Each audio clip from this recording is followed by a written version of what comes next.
So in our naming convention here, we go minivans 1 to 45 or 1 to 49. Yeah. Our half tons that are open trucks 50 to 99, and this is our unit number, Colin. Oh, just a second. Hey, Joe. Then we have 1 ton cube vans from 1 to 149, 150 to 199 or 1 ton flat decks, 200 to 299 Yeah. are 24-foot flat decks, Oh, okay. which are the That's same fine. Okay. as a 5 ton flat deck.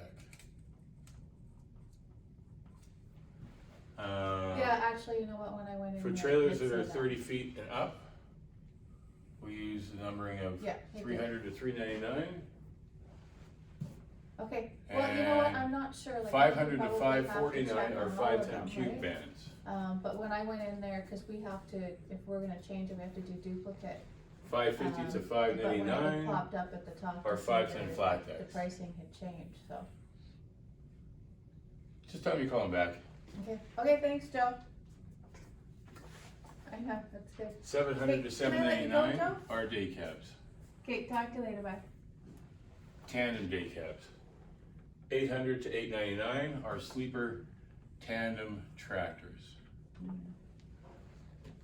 We have a couple left here that if we have pickers or we have tridems, it's gonna be a different number there. So we'll just go quickly over here. So minivans and cars. Minivans and cars are really for, I'm gonna say, smaller packages. Sometimes you can throw a skid in the back of a minivan, and then half tons, are again for smaller packages, and sometimes you can put a skid in the back. With a long box, you can fit 2 skids in, but now you want to make sure that you have a pallet puller so you can pull that second skid out. So it can work, but you have to have a special piece of equipment.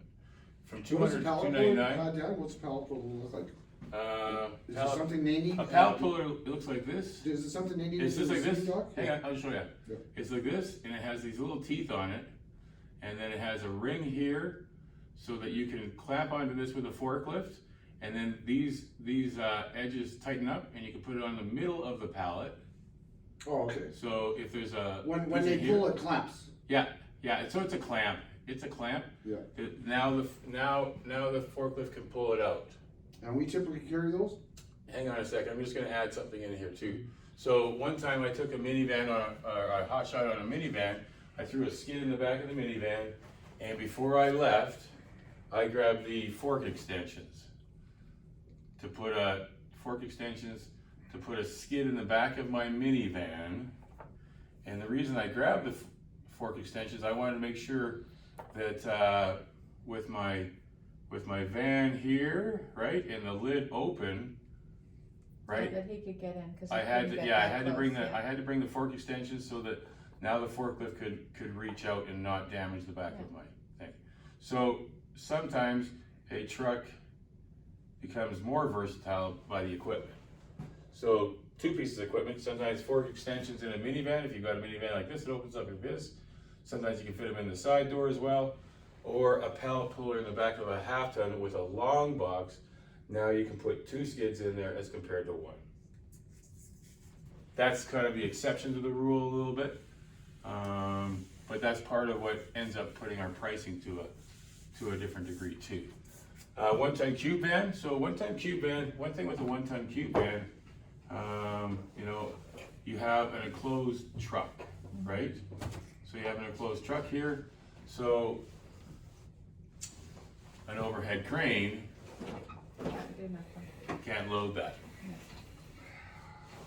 It's great if you want to protect your product from the environment, though, right? So, but they have to be loaded from the back. Yeah. So forklift on, they can hand bomb on, they can hand bomb off. If they're hand bombing off like 4,000 pounds of tile, and the maximum on of 1 ton is about 4,000 pounds, and they have about 12 feet. So you have a length capacity. You have a length capacity, you have a weight capacity, and we're just gonna go into this a little bit here. So 12 times 9 times 7 feet. What is that? What's 12 times 9 times 7? 12 times 9 times 7.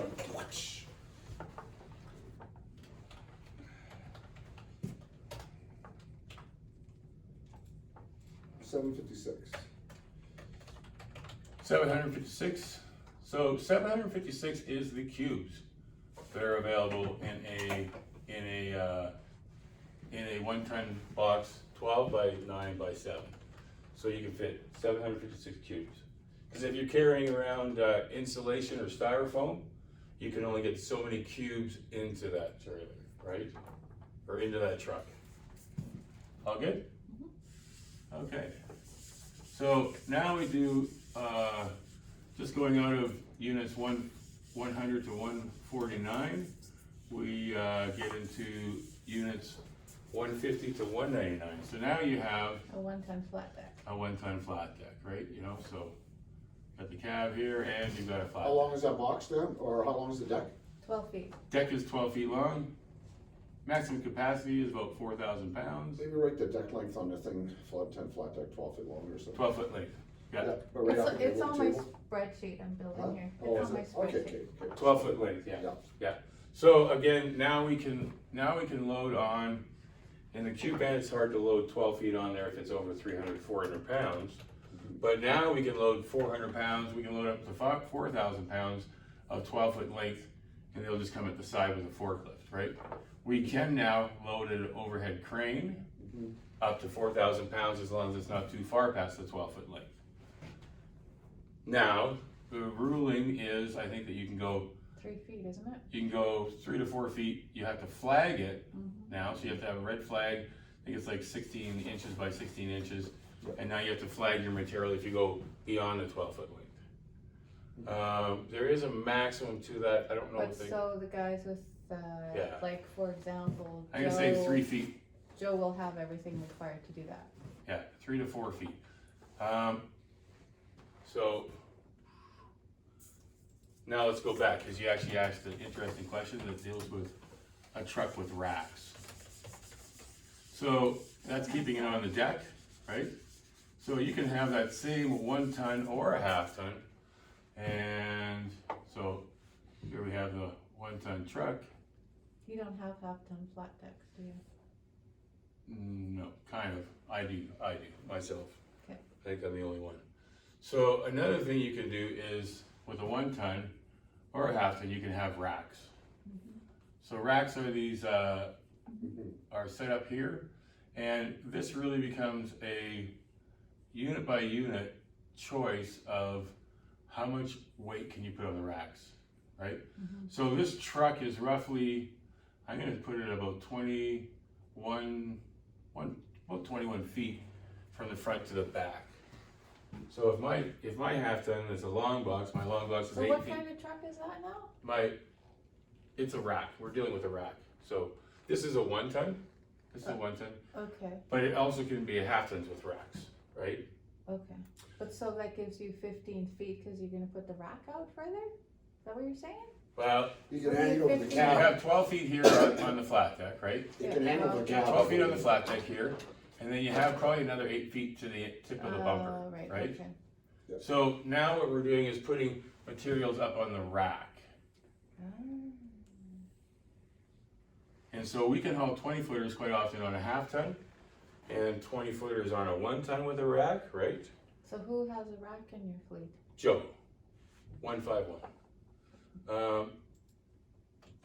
Everyone more theoretical than to an actual individual. So now you can put 20 footers up here, and I'm gonna call the payload. The payload here is dependent on the vehicle and driver, right? And so what happens here, depending on the rack, how strong the rack is, it can handle more weight or less weight, right? So very commonly put up here, when we put them up here, we want to make sure that we belly wrap in the front and then opposite on the other side of the trailer. And that will prevent spinning of it. So belly wrapping is the act of throwing your strap up and over and around again, right? And that holds it, and as you tighten it, it will start to pull this way. And that's where you want to throw your belly wrap the other way on the other side, or your front one to again, now is what happens there is if it starts to move this way, it actually tightens up on the other strap, or if it moves the other way, it starts to tighten up that way. So does he have a rack on there all the time? Yeah, rack is a truck mounted thing, and some racks can actually go in and come out, right? Mhm. So if they need more length, they can pull it in and out. On 151, So with it's, that rack on the back end there, can you load from the back? no, it's usually a side load or something like that. Okay. And then like places like D Now for safety's sake. Mhm. So D Now is an exception to the rule. D Now will not load 20 footers onto a rack. So Is that some places right? don't want to. So then we automatically have to send a 24-foot trailer and charge the 5-ton flat deck Where rate. can I put this stuff in? So D now has to be a what? D Now will not load 20 footers on a rack. And I'm gonna say that sometimes then a you rack have is to not send- necessarily the Then most you have- healthy way to go, right? Especially when you have more weight. I've seen tubes come out of an account, and they'll tie up the tube, but then they have rods inside. When this guy stops, sometimes the rods can fall out. Racks aren't really the greatest way to handle it, but for like 20 footers, I'm gonna say from 35 to 200 pounds, it's not the worst thing in the world. Once we get over that, we wanna start moving that over to a trailer. Okay, so D now. And charging hourly for that. Well, 20 feet, wouldn't you have to go to like 210 Brad, so he's got a trailer. Or that- 211, yeah. Or 211, Yeah, a 200 to 299 series. Yeah. That will have a trailer with a flat deck of 24 feet, or to a 5-ton flat deck of 555 to 599. So now we'll just deal with the 200 to 299 series. Mhm. So these are 20-foot trailers. What changes that is the GVW. Sometimes there can be tandem single 7,000-pound axles. Mhm. And they're usually good for tandems. They're usually good for about 12,000. And what that is the two axles are about 14,000 pounds they can handle. And what happens is the trailer ends up being about 2,000 pounds of weight. So that ends up making their payload about 12,000 pounds. So is that, So again, with this, we have the length, which is 24 foot long. And then we have the weight capacity, which is about 12,000. Mhm. Now, we can also have a 20-foot trailer that will have triples, right? So now we can put on about 21,000 pounds.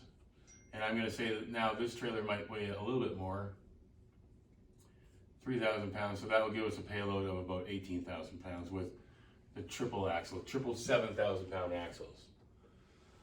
We can also have tandem axles there. So they have two wheels on both sides of the truck, and that will handle, and the rating is specific to the unit. So then our payload will change significantly on this truck, on this trailer, depending on its specifications. Any questions? Make sense? Okay, so we have the 24 feet long and the weight here. This one, you don't worry about cubes so much because you can grow a little higher in cubes. We do move in some insulation out of beaver plastics there with that will be really light and some cubes there. Okay, moving on from there to, this is a similar thing. So 300 to 399 ends up being a 30-foot gooseneck to a 40-foot gooseneck. do you And have again- any of those? No, and again, we have a longer surface, so we have 30 foot to 40 foot. And this is again, trailer specific. A lot of these guys will have tandems in the back or triples, right? So tandems or triples. Weight, I'm gonna say varying between I'm gonna say about 17,000 for a payload to I think I've seen, up to about 40,000 on these ones before. Just depends on the configuration and the specifications of that trailer, which Answer. we would ask somebody. Good afternoon, On Time John speaking. How are you today? Kevin from Midwest, yep. Midwest Fabricators, yep. 5 skids. 4 are 4x4x4, okay, yeah.